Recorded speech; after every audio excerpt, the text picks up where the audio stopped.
The cabin lights dimmed as passengers settled into their seats. The soft hum of the engines filled the air, and the flight attendants moved briskly down the aisles, checking seatbelts and closing overhead bins. Among the passengers was 72-year-old Mrs. Evelyn Johnson, a warm, gentle woman with a head of silver curls and eyes that carried both wisdom and weariness. She was traveling with her son, Marcus, a tall, calm man in his mid-30s, who had insisted on accompanying her for this trip because of her fragile health. Evelyn had a small bag tucked carefully beneath her seat. Inside were her medications, critical pills for her heart condition and blood pressure. Without them, she could not last more than a few hours safely. As the plane prepared for takeoff, a flight attendant approached with a stern expression. She had already been visibly short-tempered with passengers during boarding, snapping at one man for a misplaced carry-on and sighing loudly at a mother struggling with her baby stroller.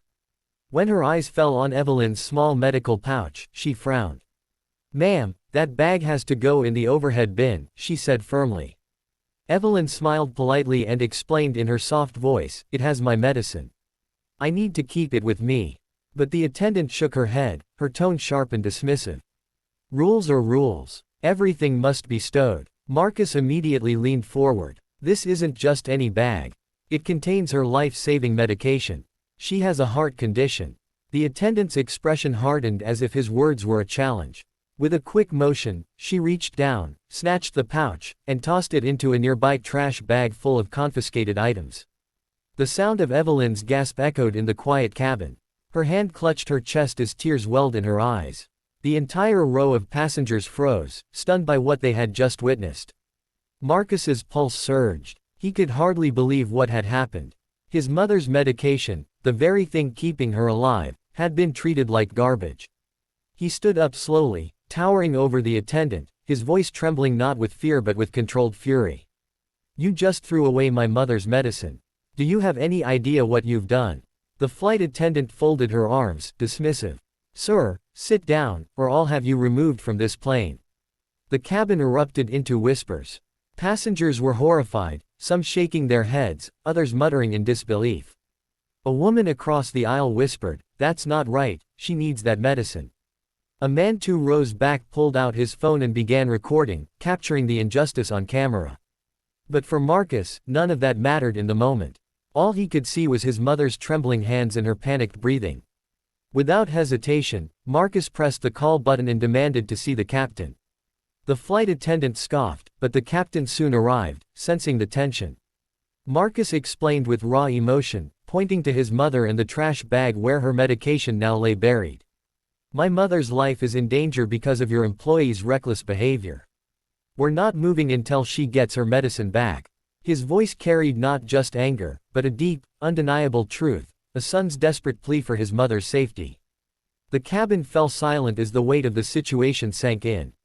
The captain's face tightened with concern. He ordered the trash bag retrieved immediately. The medicine was pulled out, slightly crumpled but intact.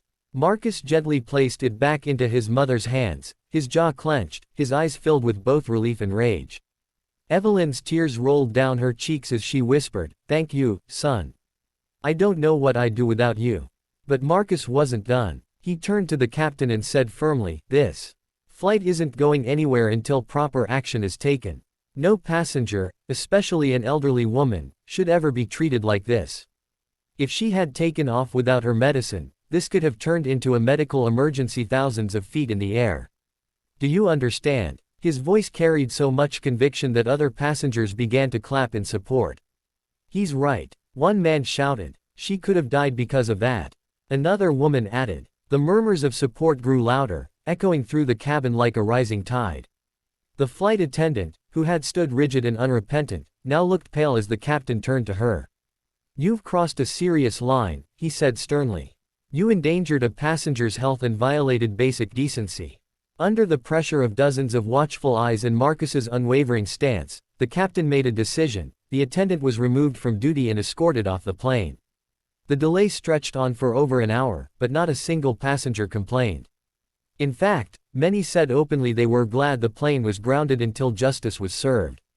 Evelyn sat quietly, holding Marcus's hand, whispering prayers of gratitude.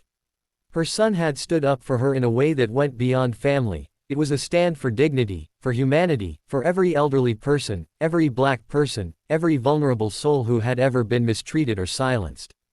When the plane finally took off, the atmosphere was different. Passengers exchanged nods of solidarity. Some leaned over to comfort Evelyn, offering smiles and words of encouragement. Marcus sat tall, his mother's bag clutched tightly in his lap, refusing to let it leave his sight.